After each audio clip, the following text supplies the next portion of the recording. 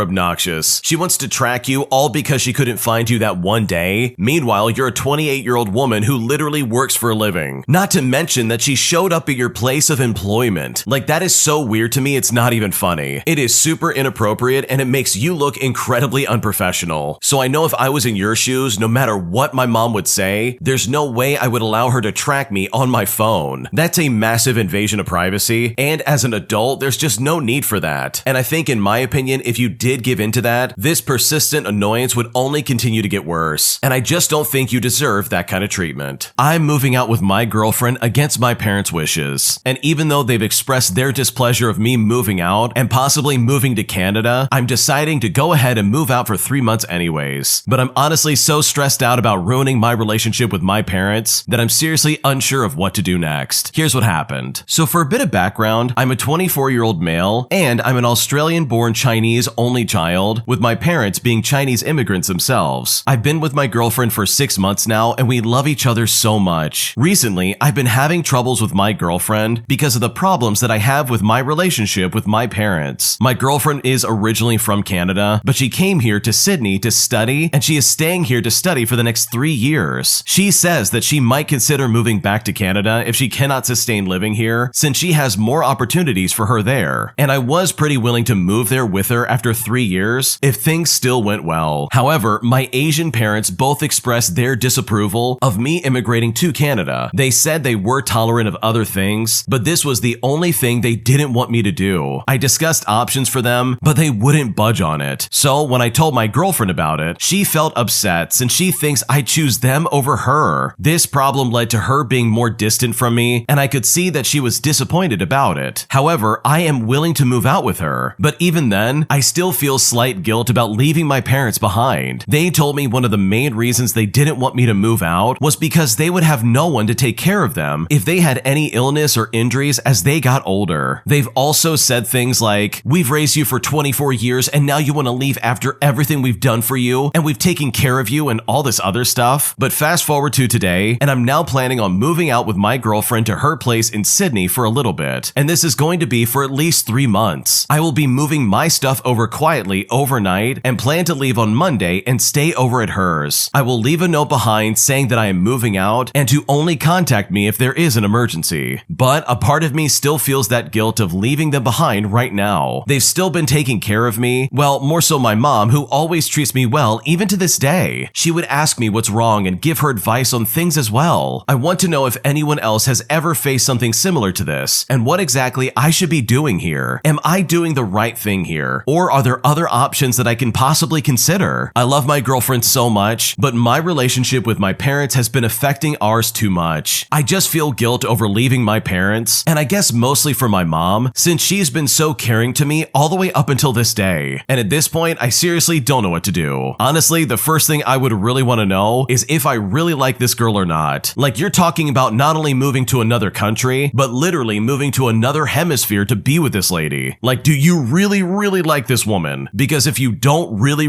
like her, moving out like that would probably be a really bad idea. I'm not saying don't do it, I just think you need to be really careful because things could be so much different the second you move in together. So it is kind of nice to see that you're going to spend 3 months together in Sydney and at least have some kind of trial run of you guys living together and experiencing each other's company in like a full-time manner. Now, when it comes to your family being upset that you're going to be moving out, I mean, honestly, what were they expecting? Were they expecting you to live at home for the rest of your life and stay around them all the time forever? Like, that just doesn't seem reasonable in my opinion. But I think your parents' concerns about your girlfriend are also valid. You've only known her for 6 months, and for you to suddenly move out and go to Canada, that's like a big step. So in my opinion, I think you just need to be careful regardless of what you do, because this is a big step no matter what, and I think you at least owe it to yourself to carefully consider your options moving forward. Am I the jerk for not forcing my family to share their inheritance with my children? Because right now, they're upset, as well as my ex-wife, who's also upset. And at this point, I seriously don't know what to do. Here's what happened. Okay, to start things out, I have 2 kids. I have a 14-year-old male and a 16-year-old female. And I also have an ex by the name of Tammy. Tammy is not her real name. According to the divorce decree, neither one of us can take the kids out of state without prior written consent from the other. Now, this was fine for the most part, as neither Tammy or I had any desire to go through any more hassle of co-parenting than we already do. However, my father recently passed away. It wasn't a shock because he was sick for a long time, so while I was sad he was gone, I was also relieved he wasn't suffering anymore. About 50 years ago, my father came to America, got an education, and made something of himself, but always missed his home country. When it was determined that there was nothing more that could have been done for him, my father wanted to spend his last year in his home country. My sister happily obliged my father's wishes and quit her job to go with him and help with his care. My brother, my other sister, and I would also take at least one trip over to see him. Then the holidays came around, and my father really wanted to see all of his grandchildren together one last time. My brother and other sister were able to bring their kids over, but when I brought this up to Tammy, which was 3 months ago by the way, she said she'd have to think about it. I gave her as much time as I could, but flights overseas during the holidays were expensive, so when I asked her again, Tammy said she needed more time. I asked how much more time did she actually need, and that led to a fight, and Tammy ended up saying that she wouldn't agree. She also got to my kids and said that they didn't want to go either, citing that they don't speak the language and how they shouldn't have to be inconvenienced just because their grandfather decided to leave the country. Now, I was upset, but I let it go, and I could tell my dad was a little hurt that the kids didn't come. He tried to video chat them twice, but got no response. We had one final dinner together where my dad made a speech about how grateful he was for his family and discussed his will. Aside from my sister who took care of him, the majority of his financial estate would go to his grandkids, and he would be leaving the rest of us sentimental things, which we were all really cool with. He passed a few weeks later, and at the reading of the will, my brother and other sister's kids got a decent size of the trust fund, whereas my kids weren't mentioned at all. I did bring this up once, and my sister said that our dad really was hurt, that he wasn't worth a video call in his final moments, and only opted to leave them sentimental things. When my kids found out, they were furious, and Tammy demanded that I sue my sister or my nieces and nephews, but I refused. My kids see this as me putting someone else before them, as well as punishing them for not agreeing to go, but I don't see it that way at all. So honestly, am I the jerk in this scenario? What should I do? I don't think you're the jerk at all. Like literally, what he puts in his will is completely up to your dad. You have no control over that, and he could have done that for literally anybody. Also, the only reason Tammy's getting upset about this is because she doesn't have the chance to try and mooch off of her family. Like she only wanted her kids to get some of that money because she wanted to try and take that for herself. Like Tammy has some very jaded motivations in my opinion, and there's no way I would trust her disagreement in the slightest. So no, of course you're not the jerk here. Tammy's being weird and your kids are kind of reaping what they sow, because the least they could have done was at least go for some kind of video chat, because that really would have been the bare minimum, and if they're unhappy with that, then that honestly is their own fault. My boyfriend wants me to move in with him, but I honestly don't want to, especially considering that his dad would also still be living there, and he is incredibly obnoxious and very strict with his house rules, and now I seriously don't know what to do. Here's what happened. So my boyfriend and I have been dating for 2 years now, and we have started discussing moving in together. I want to save money and buy a house in the next 1 to 2 years. However, he wants to buy his house that he and his dad live in and flip the house. So he has no plan of moving out of his childhood home anytime soon. For reference, his dad has a heart condition that limits his ability and is likely going to pass away in the future. He's doing just fine now with regular medication and doctor's visits, but he is limited in his abilities. The house has $60,000 left, and it's paid off plus around $15,000 in back taxes his dad has. My issue isn't that he wants to buy his house, but it's that I don't want to live with his dad, as I find it incredibly weird, and that I would have to tiptoe around him in the house. His dad is a big time hoarder and very super strict about throwing stuff away or how the house stuff is used at all. Let me just give you some examples to try and illustrate this. If I throw away, let's say, a paper towel in the recycling bin, he will come tell me that it's not on the list and I need to check with him before throwing stuff away. Or I used a regular pan to cook onions and he freaked out because that pan is only used for eggs. He has also had an issue with the fact that I use too much toilet paper, for crying out loud. This past summer, I tried helping clean up the yard because my boyfriend works too much and his dad's heart condition doesn't allow him to do any yard work. So I started cleaning up the yard. His dad gave me the tools to do it, and so I took out a wild berry bush that was infested in the planter. Well, his dad lost his mind because I took out the berries in the plant. I have explained to my boyfriend that I do not want to move into the house with his dad living there, and he just thinks that I just need to respect his dad's wishes and all will be fine. Now, respect is one thing I can understand, but his demands are entirely unreasonable. He has no interest in moving out, and I don't want to live separately for our entire relationship. So I honestly feel so stuck, and I now seriously don't know what to do. Yeah, that is an environment I would not want to live in at all. Like, your boyfriend is basically being like, oh, come on, move in with us. You only have to listen to my adult father all the time. For reference, both of these people are 23 and 22 years old, and in my opinion, that's definitely old enough to make your own decisions. Like, I don't know about you, but as an adult, I don't like getting bossed around by another adult. And I can guarantee you, if you moved into that house with your boyfriend and his dad, there's no way you would ever have any kind of freedom. It also doesn't help that this guy's like a massive hoarder. He saves things and keeps it off to the side pretty much all the time, and that in and of itself would be incredibly obnoxious. So no, I don't blame you for not wanting to move in with him, because what you're describing, in my opinion, sounds incredibly obnoxious. Am I the jerk for telling my dad I'm pregnant without my stepmom also being present? Because right now she is very upset with me, and at this point I seriously don't know what to do. Here's what happened. Okay, so for a bit of backstory, my mom passed away unexpectedly when I was 20 years old. I lived with my dad and I helped him through everything until I was 26 years old. Him and I grew very close in this time, and this is also when he met my now stepmother. They married 6 months after they met, and me and my siblings were not happy about it. We were all very close at the time and advised my dad to just wait. He simply stated that they were older, with the both of them being in their late 50s, and they knew what they wanted. He stated that we would have time to get to know her more after they got married. Now, let me preface this by saying that I don't hate my stepmother. She can be very sweet and thoughtful, and my dad is very happy. However, she has always had this expectation that we would all have this amazing relationship with her, and that we would be best friends. She really likes to give advice freely to everybody, and she does this quite often. I know my siblings feel the same way, and she and my dad always say they don't expect me to treat her like my mom, or have that kind of relationship, but I feel like they do actually expect that. I'm now 29 years old, and I'm married, and my dad and her have been together for a little over 4 years. A couple of months ago, my dad sat me down and told me all the ways that I had recently offended my stepmom by comments that I've made or things I sent to her on social media. Now, for reference, this isn't the first time that this has happened, and also, I've only sent stuff to her on social media that I thought was funny. They weren't meant to target her or anything like that. Apparently though, for months, she has just been keeping a checklist of everything I have done that has ever made her upset in the slightest. Now, instead of her talking to me directly about it, my dad came to me to have this discussion. I told him I never wanted to be offensive or hurt her feelings, and that the videos that I sent were just jokes. And apparently, this has been happening with my sister as well. All my siblings now feel a strain in their relationships with my dad. Well, fast forward and I find out that I'm pregnant. We were going to wait to tell my dad, but I was too excited. So one day when he came over unexpectedly, I just told him right there on the spot. My husband wasn't there, but he really wasn't that upset about it at all. I will admit I did kind of want the opportunity to tell my dad without my stepmom present, because she can be really overbearing and give all the advice she has. She really has a tendency to take over the conversations. But again, I hadn't really planned on telling him that day. Well, my dad's reaction was very unenthusiastic. It's going to be his first grandchild, so I thought he would maybe be a little bit more excited. I told him he can't tell anyone yet, and he said he wanted to tell his wife, and I said that wasn't a problem for me. That night, she called and congratulated my husband and I. Well, a couple days later, I get a call from my dad telling me how offended his wife was because she was not included in being told. Then he said to me, "Well, wouldn't you want your mom to know?" And when he said that, I absolutely lost it. We eventually ended the conversation with me telling him that she needs to talk to me directly if she's got a problem. I reached out to her saying that I didn't mean to upset her and that we should talk, and she just hasn't replied. So honestly, am I the jerk in this scenario? What should I do? No, you are definitely not the jerk. Your stepmom is being really petty and only goes through your father to try and resolve any supposed issues. And these really are supposed issues. It seems like she's cherry-picking any problem she has with you while also refusing to talk to you like an adult. And the fact that your dad and stepmom would expect you to treat your stepmother like some kind of actual mother figure in your life, in my opinion, is incredibly rude and very intrusive. That lady is not your mom. Your mom passed away when you were 20 years old. This isn't a scenario where you grew up suddenly with a stepmom at the age of 6 years old. Like your dad literally remarried later in life when you're definitely an established adult. So it's completely unreasonable for anyone to be like, yeah, that's your mom now, you gotta treat her as such. So no, with all things considered, you are definitely not the jerk. The stepmom seems incredibly petty, and if I was in your shoes, I would not want to deal with that in the slightest. My entitled mother, who I went no contact with, suddenly shows up to my private birthday party, demanding that I come home to her and leave my grandmother, despite the fact that she surrendered legal custody of me over to my grandma. And I'm honestly still shaken up by the way she acted, and at this point, I seriously don't know what to do. Here's what happened. Okay, so I'm gonna need to give some backstory because there's a lot to take in. For starters, I was parentified and forced to devote 99% of my free time to my younger brother. I then got fed up and ran to my grandmother, and my parents eventually surrendered legal custody of me over to her. There's a lot more I could talk about, but this is essentially the basics. But to jump to the present day, things have been going smoothly. I'm doing well in school, and I'm taking some extracurriculars such as robotics and the debate team, and I still have time to read and hang out with friends. I have started to communicate with my dad as well. Never in person, but it's just over the phone, and this was my decision. And it's mostly just small talk. I talk about school and classes, and he gives me updates on my little brother, who we will call Matt. Matt is not his real name. Now, it's important to note, I've not said a word to my mother directly since the day custody was given to my grandmother. The last time we spoke, my dad told me that Matt had finally realized that I was no longer around and became more agitated. They hired a nanny to help out, but both my parents were still forced to cut back their hours, and that was about a week and a half ago. Well, this past Saturday, I had my dream birthday party, which was themed after books. My birthday cake looked like a stack of books, snacks were themed after literary genres, and everyone came dressed as a book character. I came in dressed as Sherlock Holmes. We had a very cozy venue all to ourselves, and it was great. It was a very chill and very relaxed party. My grandmother hired security for the party with a strict list of who was allowed. This was due to a couple of bullies at school who heard about my party and threatened to crash it. The party ended after a few hours, and most of the guests left. The ones left were my grandmother, myself, one of the guards, and my two closest friends. I excused myself to go to the restroom, and when I came out, one of my friends met me halfway down the hall. She tried to push me back into the restroom, saying my mother had shown up and was demanding to see me. Now, here's the thing. I told nobody from my family about this party. Not my dad, not even the family members who supported me. And this is because of this exact possibility. I also didn't post about it on social media. I heard yelling from my grandmother and decided to confront the situation myself. The security guard was holding my mother back, and my grandmother was livid. The second my mother saw me, she became irate, screaming that I was a disgrace, that she was never going to let me just cut her off, and if I knew what was good for me, I would come home. But here's the thing, I didn't feel scared or even angry. I was just tired. So I kind of let out a sigh. I pulled out my phone and told her I was calling the police. It was up to her if she stayed to face them, but either way, I was filing a no contact order. Well, when I said that, she went pale. She screamed at me one last time and then ran off. She then got into her car and then sped away. I was glad it didn't happen during the party, but it kind of left me shaken. Needless to say, my grandmother and I will be speaking to our attorney tomorrow. I'm still not sure how she found out about the party, which is what spooks me the absolute most. I mean, do entitled parents like her just have some ability that lets them repeatedly attempt to screw up their kids' lives? I'm starting to feel like I'll have to watch out for my mom for the rest of my life, and I'm honestly so sick of it, and I seriously don't know what to do. Wow, that really is awful. And it really does sound like the mom in this situation is a massive piece of garbage. From what the original poster has described and went on to explain, this lady is completely obnoxious, and it was very necessary for her to separate from this mom, which is altogether just really sad. Like, the original poster in this scenario probably would have wanted, in some kind of alternate universe, to have their parents involved in this fun party, but because of their past of being absolutely awful, as well as straight up neglecting the original poster, it simply made it impossible for them to ever be involved in this person's life. So honestly, to the original poster, I'm so sorry this happened, and I totally understand where you're coming from, because I would have been creeped out as well if my family member who I intentionally don't want to talk to somehow found out about my private party, and the fact that she showed up and yelled at you is completely unacceptable. If you like Am I the Jerk, you're probably going to love Am I the Genius. Check it out, link down below in the description. Also, go to amithejerk.com/submit if you would like to submit your own stories. Am I the jerk for refusing to cover my scar and wearing a bikini as it triggered my friend? Because right now she's upset with me, and at this point I seriously don't know what to do. Here's what happened. I'm a 21-year-old female, and I had a cancer scare a few years back and had a biopsy done on my upper leg. The scar has now faded, but it is still fairly noticeable, and it's about 7 centimeters long. Thankfully, it was only a scare and nothing came of it. For a while, I was insecure about it and stopped wearing skirts or tight leggings where you could see the outline of the scar, but now that I've accepted that it's gonna be there forever, I started to wear whatever, and I realized nobody cares about it apart from the odd question. Well, we went to the beach yesterday as a friend group, and I decided to wear a bikini. I was excited to get a tan, and my friend Anna brought her other friend by the name of Dana. I have met her before, but don't know her very well. However, I do know she started a fundraiser for her mom who is fighting cancer right now. Dana's family situation is quite difficult as her dad passed away recently, and her mom has stage 4 cancer. So needless to say, Dana is juggling quite a lot. I came earlier than Anna and Dana, so I was already in my bikini when they joined us, and Dana was nice to me and asked me about my new job. Then Anna went to say hi to the others, and Dana mentioned my scar and recognized that it was a biopsy. She then said something to me that honestly blew my mind. She asked me if I could wear a beach cover-up and that it was triggering to her and very insensitive of me as I know her mom is going through it right now. Well, I said no, I'm here to get a tan, and the cover-up will ruin that. Well, Dana didn't say anything, but she also didn't talk to me for the rest of the day. Well, fast forward to today, and Anna texted me telling me that Dana told her what happened, and while she agrees that Dana's comment was weird, she thinks that I should have given her a free pass as she is not in the best place mentally right now. But I said it was really weird, and no, I wouldn't. Now, I genuinely don't think I'm in the wrong, and I think she's just being really weird about the whole situation. Obviously, if I'm in the wrong, I want to apologize. So I seriously need to know, am I the jerk here? What should I do? No, you are definitely not the jerk. I don't think that you're in the wrong for wearing a bikini and being proud of something that you were previously insecure about. Like, for starters, it's none of Dana's business how you got that scar on your leg, and for her to seriously try to control your behavior as if you're triggering her in some kind of way, while also being like, wow, you're insensitive for not covering up. Like, that, in my opinion, is very obnoxious behavior, and that is so unbelievably uncalled for, it's not even funny. If someone has a trigger trigger, guess what? That is your responsibility to manage. If someone doesn't follow some hidden protocol that they don't know about, then that's your job to deal with that personally, and not something you should try to enforce on other people just to try and be controlling and weird about it. Now, there's obviously nuances here, but for her to be like, wow, you are really insensitive for having a scar, and you're really triggering me right now, especially with my mom. Meanwhile, the original poster came there to wear a bikini and get a tan. They weren't going there to try and trigger Dana, and for them to imply that that's exactly what they were doing is really uncalled for. So I don't think you're the jerk at all. I think Dana was completely out of line for the way she acted, and it is definitely not your job to manage someone else's emotions. Am I the jerk for ordering spicy food that my husband can't eat? Because right now, it's causing major problems in my house, and at this point, I seriously don't know what to do. Here's what happened. I'm a 28-year-old female, and I've been with my 28-year-old husband for 9 years, and we've been married for 2 years this summer. We have a daughter who is 7 years old, and we rarely even fight. And if we do, it has been more major and serious things. But this, what to me was a small issue, is now turning into the biggest argument we have ever had. So the problem is that me and our daughter love spicy food. I always have, and ever since I felt comfortable with her trying it, she has loved it as well. Sure, we couldn't compete in a spice eating contest, and even though our tolerance is high, it is not extreme. But my husband absolutely hates it. He is one of those people who thinks spice is unnecessary and only likes to use salt and pepper. Now, this is not a problem. Sometimes I make a batch that suits his taste, and then another one for me and our daughter. Sometimes me and our daughter will just eat how it is to his liking, as too little spices is easier to handle than to have too much as it would be for him. Now, this Saturday, he was away with friends to go pick up some car parts. It was a 12-hour drive in total, and they left at about 9 o'clock. I went ahead and ordered from an Indian place that our daughter has as her favorite. My husband also likes this place and just orders something mild when he eats from there. Since my husband was not home, I did not order him anything as I thought that they would have eaten it on the road. When he got home, he greeted us, then immediately went to the fridge and saw some boxes left of food. But when he opened them, he obviously noticed that he could not eat any of them. Now, when he saw this, we argued for about 5 minutes. The consensus of the argument was him saying that I should have either thought about him and ordered something for him, or I should have asked him if he had eaten anything or just wanted anything. But I argued that I probably would have done so if it was just a few hours that he was away. But he was away for over 12 hours and came home about 4 hours after we usually eat. So I assumed that he had eaten something in the process. Now he has barely talked. He cooked dinner for himself because, in his words, I can't be bothered. He texted me from the living room when I was cooking for me and our daughter that he hoped I was happy to have my food my way. He is extremely weird about this, and he has never acted this way about something like this, and I'm getting even more confused by it all. So honestly, am I the jerk in this situation? What should I do? Okay, so for starters, I don't think you're the jerk at all. I think you're just getting food that you enjoy, and he's upset that he can't have it as well. The food you and your daughter like is clearly too spicy for him to handle, and that is clearly something that's bothering him to some degree. But with that in mind, like, what in the world were you supposed to do? Were you supposed to read his mind on his 12 hours on the road? Were you supposed to know just all of a sudden that he wanted something and that he didn't eat something on his way back to your house? Like, your husband's acting like you don't think about him at all, but in reality, you've made a lot of accommodations to help him out, and it really seems like he's not acknowledging that in the first place. Like, what happened to just straight up communication from your husband? Like, why not just say something instead of being weird about it? So no, in my opinion, I don't think you're the jerk. I think your husband's being very weird about all this, and I think if he really wanted some food, he definitely should have spoken up. My entitled roommate stays up all night long, then has the audacity to complain that other people are complaining about her. And I'm honestly so annoyed at my roommate, and I truly hope that she finally just shuts up. Here's what happened. Okay, so I'm a college student, and along with that comes my roommate. Now, unfortunately, the dorm rooms are all thinly walled, meaning our neighbors can hear even the slightest noises. My roommate has a new boyfriend who she likes talking to, but she talks to him late at night. Our hall has quiet hours that begin at 10 o'clock p.m., meaning the noise has to be kept to a minimum, or you might get in trouble for being too loud. It starts with a warning, then it moves up to fines, then after this is termination of the housing contract. She has gotten a warning from our neighbors a couple of times previously, and even had to go talk to the hall director once directly. And yet, with all this in mind, she got all mad when she now has to pay a fine because she was up until 12:30 p.m. talking to her boyfriend on speakerphone. For context, she is a loud talker to begin with, and her whisper sounds more like a regular speaking voice, which I have no problem with. I mean, I am the same way. However, not only did she complain to me, she complained to the neighbors that told on her. Now she is not in good standing with them either. her. She told me that she was going to go to the housing directors and file a complaint against our hall director, as well as our neighbors, because they make her feel that she does not have any freedom in her own room. Now, at this point, I don't know how this is gonna go over, and I seriously don't know what to do. This is funny to me because your roommate sounds incredibly spoiled. They sound like one of those people who literally had no responsibility growing up, and they also never owned up to anything wrong that they did. And here's the thing, I know exactly what they're talking about here when they're saying the walls are thin and you can literally hear everything. So for her to be going on and on at midnight of all times, and then turning around and being like, wow, I can't believe anybody told on me. It's like, seriously, what are you talking about? You can't be so loud all night and expect people not to get upset. So hopefully the message that your roommate is being way too loud finally sinks in, because based on what you're describing, she sounds absolutely obnoxious, and I truly feel so sorry that you've got to put up with her in the first place. Am I the jerk for calling the police on some parents after they leave me with their kids until 6 in the morning without letting me know exactly where they are? Because right now I'm being called a jerk as they claim that their phones died and they had no way of getting in contact with me. And at this point, I seriously don't know what to do. Okay, so I was asked to sit for a date night while the parents went to a wedding yesterday. I was supposed to watch a baby boy that was 13 weeks old, as well as his sister who's 2 years old, and this was going to be from 5 o'clock until 11 o'clock p.m. This is also not my first time watching either of these children. Now, our evening went as smooth as it could with a toddler and a baby. I got them to bed by 7:30 and started putting the house back together. At 10:15 p.m., I got a text from the parents asking if I could stay until 12 o'clock p.m., and I told them that's fine and to have fun. Well, 12:15 rolls around and I haven't heard from the parents. I sent a text asking if they're close and I didn't get a response. I can be pretty anxious, so my mind started thinking that they got into an accident or something bad happened. I didn't hear from them for about 5 minutes, and then I decided to call, but I still got no answer. Fast forward to 1 in the morning, and the baby has already woken up to feed again, and I'm just overly anxious at this point. It's 1 in the morning, and I have no one to call to calm me down. I would never assume that a late parent is just a late parent at 1 in the morning, so I am just on our city's Twitter page where they will let you know about road conditions and accidents, and I'm trying to see if anything happened within the last hour and a half, but nothing comes up. 2 o'clock in the morning rolls around, and I kid you not, I have called around 15 times and received no answer from either parent. I wanted to call the police at this point, but also didn't want the kids woken up and taken out of the house at 2 in the morning. I was hoping that the parents would walk in, and although I would be angry, I would know that at least they're fine. But again, that did not happen. At 5 o'clock in the morning, I finally decided to call the police and report the parents missing, and I told them that I couldn't keep them after having them all night. The police showed up at 5:22 in the morning and took a statement from me. I was asked for the parents' numbers, and the police asked if I could stay with the kids until they figured out exactly what to do. Well, at this point, the neighbors are outside, and the woman directly next door told me that she could stay with them, but I didn't know their relationship to her, so I told her I'd wait with the kids just for a little bit longer. Finally, at 5:48 in the morning, they roll up and are greeted by the police. The mom ran into the house thinking something had happened to the kids, but then she sighed when she saw why they were there. She said to me, "Our phones died and we didn't know how to get home from the venue." And when she said that, I was fuming. I called them irresponsible and the worst parents I've ever worked for. I demanded that she pay me on the spot, and then I left. I then got a long message about how this is my job and I'm such a huge jerk for disrespecting them, as well as for calling the police. She felt like I could have left them with the neighbors or called the emergency contacts and not the police. So honestly, I need to know, am I the jerk in this situation? What should I do? You are not only not the jerk in this scenario, but the parents are some of the worst parents I think I've ever heard of in my life. Like literally, these people suck completely. For starters, they tried to extend your stay at their house by an hour, and then they extended that for literally the entire night. Like these morons didn't show up until 6 in the morning, and somehow that's your fault when you're freaking out not knowing what to do. Which, by the way, in my opinion, I think you did the right thing. Calling the police and getting them involved truly was the right move to make, especially when the parents aren't answering their stupid phones. Like for them to try and twist this around and be like, no, this is your fault. How dare you call the police on us? It's like, lady, what are you talking about? You are 100% at fault, and you are a terrible mother for letting this happen. If their phones actually died and they didn't have any power, then they should have gone to some store that's open and bought a charger. Like I'm pretty sure most gas stations, at least in America, would have some kind of cheap charger they could get to at least bring their phone back to life. So no, you are definitely not the jerk. The parents in this are absolutely incredibly irresponsible, and I just can't imagine trying to blame you for trying to be safe. I don't want to go on a family trip, all because last year when we went on this trip, it was an absolute nightmare for me. And right now, my husband is saying that if I'm not going, then he wants to take our son with him, which is an idea that I'm completely opposed to. And at this point, I seriously don't know what to do. Here's what happened. So my partner is in a car club, and every alternate year they do a long weekend trip. And this is somewhere across the country, which normally involves a lot of travel. The schedule is really full, with lots of events starting early and gala dinners and award nights, so it goes quite late. Now, we as a family went on one in 2022 when our son was just 1 year old. To say the trip was a disaster was an understatement. I spent the majority of the time by myself with our son, while my partner and his family were off doing the car events. I had to travel by myself, including a flight with a layover and hire a car, and our son didn't sleep well. He was teething and away from his normal home and routine, so I was running off of like no sleep for nearly 5 days, which I had to deal with alone because he had big days ahead of him. So you can probably pick up that I was super uncomfortable and very stressed out. My partner has now said that the car club has announced the dates for this year, and he wants us to go as a family. It is a 4 to 5 hour drive, and our son will be 3 years old. His car needs to be show ready and would not fit the car seat, as well as the particoat, luggage, car cleaning and polishing kit, as well as any potential roadside repair kit. Basically, it's a classic car, so it has no air conditioning, and also as a classic car, suspension isn't great, so on long, windy, bumpy trips, I definitely get car sick. So I will have to take our son in my own car and drive there and back on my own. Now, I've said I don't want to go, and to be honest, I still haven't forgotten how terrible the last trip was. He thinks that I'm being unreasonable, and I just need to get over it because it's a fun thing to do as a family. He's also said that if I don't go, he wants to take our son, which I don't agree with either. They have fully booked days and events going into the night, so I don't understand logistically how he's going to look after our son, and I absolutely do not want him to be left with someone that we don't know to look after him while he goes out. He thinks I'm not being supportive and missing out on an opportunity to spend quality time together, but I seriously do not see it that way. So honestly, I really need to know, am I the jerk for not wanting to go to this car club trip, or for even wanting my partner to take my son? What should I do? No, I definitely do not think you're the jerk at all for not wanting to go to this trip. Like literally last time you had to do all of this by yourself. Like your husband's going off and partying and doing all this other fun stuff while you're literally running on no sleep, you're taking care of your son, and you're handling all this other logistical stuff that is truly a nightmare. Like this guy just does not respect the fact that you did so much to make sure that he was happy at that trip, because you very easily could have flipped a switch and said to him, okay, it's your turn to take over, and then went off to leave him with your kid, who by the way is really cranky and got no sleep. So no, I don't blame you at all for being like, nope, I'm not gonna go with you this time. I have ridden that circus and I'm not doing it again. But on the subject of him taking his son with him to this trip, I can understand your concerns, but also I think it would be really funny if he did actually take your son, and then he would be solely responsible for taking care of his son and getting a very serious taste of his own medicine right there at this party. And sure, I understand all of your concerns about not wanting your son to go with your husband to this event, but it also would be a fantastic way to see revenge take its course and basically remind your husband of all the good that you do in his life. But overall, in my opinion, I don't think you're the jerk. I think it's completely reasonable for you to say, no, I'm going to sit this one out. And in my opinion, if your husband really wants to take his son with him on this trip, then I think if I was in your shoes, I would allow it to happen and willingly let chaos unfold. My entitled mother abandoned me when I was a child, refusing to raise me, thus forcing my grandparents to step up and take care of me as a child. But now that she found out that I'm getting married, she has suddenly stepped right back into my life, demanding to be involved in the wedding planning process. And I've honestly never been more frustrated by anybody in my life. Here's what happened. Okay, so for a bit of context, my parents did not raise me. My mother baby trapped my dad, which is definitely not a good start, and short after the announcement, he left. She didn't want me anymore, so my grandparents took me and raised me as their own. She was never a mother to me, and when my grandparents died, we lost contact for 2 years. Fast forward, and I announced my engagement on Facebook, and she called me right afterwards. Now, it's important to know that she's not my Facebook friend, nor does she have my number, so I was so confused. Now, if it's not weird enough, she starts arguing with me that she's upset that I didn't call her first, as she's my mother. She said that a wedding is a big event for a mother and her daughter, and she wanted to be involved. involved. And oh boy, trust me, did she complain about everything. It's a spring wedding, so nature and cottagecore thematics, and the dress code is pastel colors. No brown or gray, black, white, even for me and my fiance. And my menu is mostly vegetarian. I posted pictures of me and my bridesmaids dress shopping, and she called me furious. She said that I owe my sisters the bridesmaid titles, and dress shopping is a thing between a mother and her daughter, and I just ruined her experience. Now, for reference, my sisters are not even on the guest list. And about that, this is a child-free wedding. And she said to me, this is a personal attack against her new family, and that she can't accept that. I replied by saying, okay, well, you guys are not invited anyways. Well, she ignored me, obviously, as my aunt must have shown her the invitation because she called me again. She said that my sisters being neurodivergent would be overwhelmed by an outside wedding and that I need to have a buttered pasta or a hot dog on my menu or they wouldn't eat. I replied again by saying, I don't care because you guys are not invited. And it was then that I decided to block her. But yet again, she calls me with her boyfriend's phone and tells me that she found a better venue for me. Also, she said that since I'll wear her wedding dress, we need to meet for measurements. Now, for reference, her dress is a big white princess dress with a corset, but I told her that none of that is on the theme and that she needs to stop calling me. Fast forward to recently, and she messaged me on Instagram and said that I need to change my wedding day because this is my date and it will bring misfortune. So I'm honestly just so annoyed at my mom's entitlement because I seriously do not want her showing up at my wedding. Wow, your mom is seriously obnoxious. Not only did she baby trap your dad, but she also didn't want anything to do with you. She literally is the definition of an awful mother. And now that you're getting married and you have this wonderful dream wedding that you're planning, she is suddenly trying to insert herself in the middle of this and acting like you two have some amazing relationship, even though you definitely don't. Like seriously, what is her problem? She's trying to pretend like you had some great upbringing between the two of you, when in reality your own grandparents had to step in as parents and raise you. It is really disgusting the way she's acting and the way she's literally trying to take over your wedding. I mean, wouldn't you think that she would catch on eventually that you are not inviting her to your wedding and that she is not going to be there no matter what, meaning that she has no say in what you do or don't do for your wedding. And on that note, in my opinion, it wouldn't be a bad idea to hire some kind of security. I can guarantee you, if she's this obsessive about your wedding, then she will absolutely try to show up and probably crash your wedding. Because based on what you've described, I would not put that past her in the slightest. And I think that definitely is a reality that you need to be prepared for. If you like Am I the Jerk, you're probably going to love Am I the Genius. Check it out, link down below in the description. Also, go to amithejerk.com/submit if you would like to submit your own stories. My husband of 19 years doesn't trust me and can't get over me kissing another guy 23 years ago and constantly brings this up anytime we have an argument. And I'm now at such a loss that I seriously don't know what to do. Here's what happened. So I met my husband when I was 23 years old. We are now 46 and 47. We've been married for 19 years and we have 2 children. The circumstances surrounding the commencement of our relationship are complex. For starters, I was unfaithful. It happened due to me being in a bad place mentally at the time that we met. Now, I'm not using this as an excuse. I was completely in the wrong. I was young and immature, and I wasn't ready for a committed relationship. I wanted to live the single life after being in a long-term relationship since the age of 14, including one that ended very badly. My coping mechanism was denial, and I led a double life for a few weeks in the first few months after we started dating. I flirted with a guy at work and I kissed him 3 times. If guys were interested in me, I teased, but other than the kisses I mentioned earlier, I wasn't intimate with anyone except for my husband. I was 23 and I was stupid. Eventually, I came to my senses and I came clean. My husband and I had fallen for each other hard and very quickly. I wasn't ready for a committed relationship, but I was in love and I wanted to make things right. He initially wanted to break up with me, but I left the decision up to him. He asked me to cut off all contact with the other boys, and so I did exactly that. I even cut off most of my friendships and social circles, just to demonstrate how sorry I was and to help regain his trust. And since then, I have not done a single thing to give him any doubt of my fidelity. I greatly regret my actions and would give anything to repair the hurt I caused my husband. He eventually said he forgave me and we could move on together. We then had a great relationship and married 4 years later. Now fast forward 23 years and he still brings up the events of our early relationship whenever we have an argument. He keeps trying to get me to confess that I slept with someone even though I didn't. Our marriage has disintegrated. We have 2 kids with disabilities, so the focus for a long time has been on them. We have no connection and we are not in a happy marriage. I now also have early onset Parkinson's disease, so things are really hard for me. But I still work and I still manage the bulk of the kids' disabilities and the mental load. A year ago at Christmas, he blew up at me and said that he wanted a divorce. He said that I was too controlling and he had had enough. The trigger was me staying up late cooking gingerbread cookies and then tidying up the toy room. Parkinson's keeps me awake at night, so I decided to get some chores done, and that kept him awake. I didn't realize that it was such a problem. The next morning, I was rearranging things in a different way than he wanted, and he just blew up at me. He got completely drunk, ruined the family Christmas, and made a total mess of himself. The past got brought up again, and he wanted revenge. He stole Christmas money that was gifted to me so that he could use it on a lady of the night, if you know what I mean. Now, I stayed calm throughout all of it. I tried to keep him safe and diffuse the situation, despite the hurt that I was feeling. Now, he didn't follow through with wanting to see a lady of the night, and he did return the money the next day. And on that next day, he sobered up and he apologized. He said that he wasn't coping mentally, and he didn't mean what he said. I forgave him and I supported him. He said he would organize marriage counseling, even though he hasn't done that, and stayed sober for about a year. He saw a counselor at work for himself twice, but didn't follow up ongoing sessions. Now he has started drinking again. He doesn't drink to excess, but has a few drinks every night. We haven't been intimate in years and we have no connection. We live parallel lives. He has his own hobbies and enjoyment, and I enjoy the kids and their disabilities, and I try to manage my disability too. But I struggle to find the time due to all my efforts going towards the kids and even him. My disease is so bad that even walking is a challenge, but I push on alone for my kids. I listen to any problems that he has and I offer support. I have lots of problems too, but I don't bring them up. I keep everything inside as I'm afraid to let him in. My home life and my career is in tatters. I am slowly losing everything that once made me who I am. I was in a bad place late last year and I wanted to end things between us. He said he would arrange counseling even though he didn't, and we talked about what we could do to get back on track. But unless I initiate things, they literally just don't happen. I see a counselor on my own to help me deal with my own disability. Myself and the kids have a disability support worker who is single and spends a lot of time supporting our family. On Saturday, my husband invited her around to make kombucha together. I told him that I had to take the kids to the pediatrician and that I wouldn't be home. Well, he still invited her, and she came around while I wasn't home. Then I found a text message from her for his birthday, signed with a kiss emoji. Now, she is close to our family, so this may have been an innocent thing, but I was upset and uncomfortable about these two things, and I told him exactly how I felt. Well, he apologized and then brought up what happened 23 years ago. Again, it happens whenever we fight, or whenever I bring up an issue. He even went through old photo albums to look for evidence of me cheating on him. He didn't find anything as there is nothing to find, and I feel like I've been the perfect wife and have stuck by him and forgiven him on many occasions. But he has still not forgiven me for something I did 23 years ago. He tells me that he loves me, but I don't feel that he does. I think he is staying with me only for the kids and because I take care of everything else in our life. I pay all the bills, I organize all the medical care for our kids, the school administration, the calendar, all the paperwork, etc. And I do this while holding down a job and dealing with a worsening disability. I'm so exhausted by all of this. So seriously, can we ever recover from this? If he can't trust me now, will he ever trust me again? What should I do? Your husband is a massive piece of garbage, and the way he's treating you is completely inappropriate. You're telling me this guy has seriously held a grudge for 23 years? Like, my God, this guy just can't let anything go. And it's evidence that he clearly didn't forgive you back in the day when this first came out. And here's the thing, you recognize that you made a mistake. You were 23 years old and you were very stupid. You admit that yourself. So you would think that your husband would come to some kind of conclusion that you really are sorry and you are trying to move on from that. But instead, after 23 years, he still brings this up as if it happened yesterday. And it makes me think, like, buddy, what is wrong with you? If it really bothers you that much, and it's been bothering you for literally over 2 decades, then why on earth did you welcome her back into your life? Why not just break it off right then and there and move on and find somebody else? This is all so incredibly inappropriate, and it is not fair for you in the slightest, because you really have done all you can to make up for you being unfaithful. But even still, after 23 years, it is literally still not enough. Am I the jerk for telling my sister that she shouldn't have had a baby if she was not prepared to try and take care of it? Because right now she is furious that I will not be able to help her anymore, as me and my family will be moving away. And at this point, I seriously don't know what to to do. Here's what happened. So my sister and I live about an hour away from each other. She had a baby 4 months ago, and the father, who is her ex-boyfriend of 7 years, left as soon as he found out that she was pregnant. He was a man-child and made it clear that he didn't want anything serious, despite dating her so long. I kept telling her to leave because she always wanted a family and he clearly didn't, and clearly wouldn't have taken responsibility for one. Then she got pregnant and decided to keep it as she was getting older and scared that she wouldn't be able to conceive. Well, she had the baby and had to go right back to work. She never made very much, and her work only let her take FMLA leave for about a month, as she didn't have enough money. She also hasn't taken the father to court despite my insistence that she does, because she cannot afford daycare for her daughter. So now she works from 4 o'clock until 12 o'clock p.m. But I work until 5 o'clock p.m. but from home, so she drops off her baby before going to work. It's distracting from my work, and her daughter has a hard time going to bed and cries pretty much throughout the entire night. My children are sick of it, and so is my husband and I. Hardly anybody can go to bed until she shows up and picks up her kid at 1 in the morning. My children even had to study in the basement as it was quieter. I've told her to move closer, but she hasn't yet, and I really feel like she's making me into the husband that walked out on her in her life. Well, my husband is moving for his fellowship, and I let her know about a week ago that we will be leaving in 2 months. She and I have had this routine for 3 months now, and her daughter is 4 months old. So I let her know she has 2 months to find another method of finding care for her daughter. Well, when I said that, she got mad and accused me of leaving because I didn't want to help anymore, and that my husband could go alone. I got mad when she said I should prioritize her over my family, and pointed out that I'd been helping her for 3 months, and it was affecting my work and my children's schooling. She then started crying and yelling that I wasn't being fair, and it was only because her ex walked out on her life. I said she knew the father would leave, and I had been pointing out that he was not going to be a good father since they were dating. She knew it, and her friends also begged her to leave, so if she wanted a child, she should not have stayed. I said that she brought this on herself, and she should not have children with a father she knew was useless, and she knew she didn't have the money to take care of a child. She yelled at me saying I was saying that her daughter shouldn't exist, but when she said that, I just left and drove home. She probably cannot find childcare and pay for it, but I feel like I'm now her crutch. Even when we were younger, she relied on me a lot, and I feel like it's better that I just leave and she figures it out. So honestly, am I the jerk in this scenario? What should I do? Honestly, I really feel bad for your sister because she's in a tight spot, and the one person she could rely on is suddenly moving away. So I really do take her complaints with a grain of salt, because she probably has literally no one to help her out with this child. Which, by the way, yes, it is her own fault, but also that is really a tough situation. Like, I can only imagine what that must feel like to literally have nobody else to look to try and help you figure out this situation. And it's not like you didn't warn her that this would happen. Like, you did say straight up, hey, he's not gonna stick around if you get pregnant. Like, you really did try to give her some kind of warning for her to prep her life in some kind of way, but she ignored it and still had a child. And there's nothing wrong with having kids, but in my opinion, if you're not able to take care of those kids, then you definitely should not be having them. So no, I don't think you're the jerk. I think this really is just a sad situation for your sister, and I really hope she's able to figure this out sooner than later. My wife has gone off the religious deep end, and it is now drastically impacting our relationship, and I now feel so lost, and I seriously don't know what to do. Here's what happened. Okay, so for a bit of context, we've been married for 3 years and have been together for 8 years in total. Before getting married, it was important to make sure that we were compatible on some bigger questions. I don't follow any scripture-based religion or a personal God, and would probably align closest towards atheism, and that has always been the case. My wife was raised Christian, and while she believed in God and all that other stuff, she didn't feel obligated to go to church all the time or take all of that too literally. For example, she confirmed with me that she believed in evolution and stuff like that, which to me really was a relief. A key point here is that she did not want kids at all, and was vehement about that. With this as our basis and future plan, we decided to get married. I have always been comfortable to let people hold their own beliefs as long as it does not impact me now or in the future. So we get married, and about 9 months ago, I noticed my wife is starting to go to church regularly and has become more judgmental and focused on nonsense US talking points. For reference, we are not American. She then starts making jokes about wanting a baby. Her whole personality changed suddenly. She was a quiet and relaxed artsy girl, and now seems to be more snarky and highly conservative. insensitive. She got so offended watching Darren Brown on TV that we had to switch it off. A few more months pass by, and my wife has clearly heavily fallen under the influence. Her friends are solely people from the church. All she listens to are religious podcasts and music. She wanted me to go to church with her every single week, and her phone is a screensaver of a cross, while mine is us getting married. Her only hobby is going to church, and when I brought up the idea that our lives were getting boring and that it may be good to find a new hobby or something like that, all she could come up with were church activities, and she became furious when I suggested that maybe she should be doing something non-religious. Now, all of a sudden, she feels the desperate need for me to open my heart to God and to save our marriage, as if I was the one who was actively changing. She threatened divorce if I did not convert within 2 months, and she had material ready for me to read and watch. Now, I told her that I would go through the material, but that there was no chance of me converting, that it was all stuff I encountered before being raised in a Christian environment too. I believe that she became born again during this period. So I went through the material, and by the end of the 2 months, she had settled down and seemed to accept that I won't change. She doesn't seem to truly believe that I've opened my heart, as she thinks that I would have 100% converted if I did. I try to explain to her that it's easier for her to convert to another religion than it is for me to become a Christian. Now, the baby talk is increasing, regardless of me stating that I do not want to have kids. She is regularly hinting at babies, and bear in mind, she no longer believes in evolution, and she believes in demons and possessions, which is very alarming for me. She has stated that the child will have to be raised under her religion and will be going to church every week. She also doesn't think that I should reveal my beliefs, and this is weirdly at odds with her idea of the man being the head of the house, which seems to only relate to paying for stuff, which is another thing that appeared during this period. Now, to be clear, there is a 0% chance of me having children with her. But how long do I sit this out? I mean, could this just be a phase? Will I ever get back the woman that I fell in love with and married back in the day? Because at this point, I seriously don't know what to do. Wow, the way your wife is acting is seriously insane. Here's the thing, if you want to be religious, that's totally fine. But for her entire personality to switch pretty much overnight, and for her to do a giant 180 on all the things that you thought you were in agreement for, in my opinion, is not normal. Like, her priorities are completely mixed up, and she's not considering you in this equation in the slightest. So to that end, I think it's a really good idea that you don't have any kids with this lady. She does not sound stable, and seriously, that sounds like a nightmare if you did have kids with her. But here's the thing that in my opinion is like the biggest red flag, and this to me is a massive deal breaker, even though it's really unfortunate. She threatened to divorce you if you didn't join her religion in 2 months. That for me is seriously absolutely uncalled for, and I would not put up with that for a second. So truly, I'm so sorry you're dealing with this, and I really hope it gets better, because the way your wife is acting is not normal, and I think for your sake, it really would be a good idea to be careful moving forward. Today, I messed up by proposing to my girlfriend, resulting in her second-guessing her entire relationship with me, and then finally breaking up with me. And I honestly feel really stupid for initiating this in the first place, and I now seriously don't know what to do. Here's what happened. So as the title suggests, I proposed to my girlfriend of just under 2 years last week. Now, she was surprised, but she said yes. For reference, we're both 21 years old. We both told our families and talked more about it on the way back to our apartment, which was about a 2-hour drive. After we got back, we told our families, and it all seemed good. But problems happened when she got really anxious. We haven't had any major issues before. Even the few arguments that we have, they have all been very minor and quickly resolved. So she gets this massive knot in her stomach and goes home for a week. Well, once she gets back, we talk a lot about how she isn't ready to be engaged and had just not been 100% in, and just that she had been comfortable. The day after, we talk some more, and then boom, she is breaking up with me and says it isn't my fault. She says stuff like she just doesn't want to hurt me more and can't make a promise if she isn't 100%. We talked more this weekend, and she said she isn't willing to go to a relationship counselor or anything like that to try and narrow down the holdup, just to see if we can salvage anything. I don't think that she was looking for a reason to break up or think it's anything like that. We had talked about engagement as well as the future a bunch, and it just seemed right. Her parents were fully supportive of me asking her, and I feel dumb for shaking things up. We had both been content and very happy. What frustrates me the most is just how wrong I was, and how not once when we were talking about stuff did it seem like she wasn't 100% in. I thought we were all in, and we moved in together and had been doing great from what I could tell. So now I'm looking for another place to stay because I was too dumb to realize my near perfect perfect relationship wasn't ready, that I caused a breakup by proposing and causing us both to think about the future and us a lot more than we probably should have, and I'm now seriously unsure of what to do. So honestly, it doesn't seem like the problem is with you at all. If anything, it really seems like your girlfriend is just not ready to get married. Like you were all in, you felt like, yes, this feels right, let's pursue this head on and have a life together, or something like that. But she clearly was not feeling the same way, and honestly, with all things considered, this is probably a really good thing to figure out right about now. So I don't fault her at all for saying no. Like, I think that's a very smart and mature thing to do, but I do think it's completely inappropriate for you to be hard on yourself for ever trying to assume that you somehow broke up this relationship. Because in this scenario, I definitely do not think that falls on you in the slightest. Thank you so much for watching. Please subscribe if you haven't already to Am I the Jerk, but also check out Am I the Genius if you haven't already. Everything will be linked down below in the description. Thank you so much for watching, and we'll see you in the next one.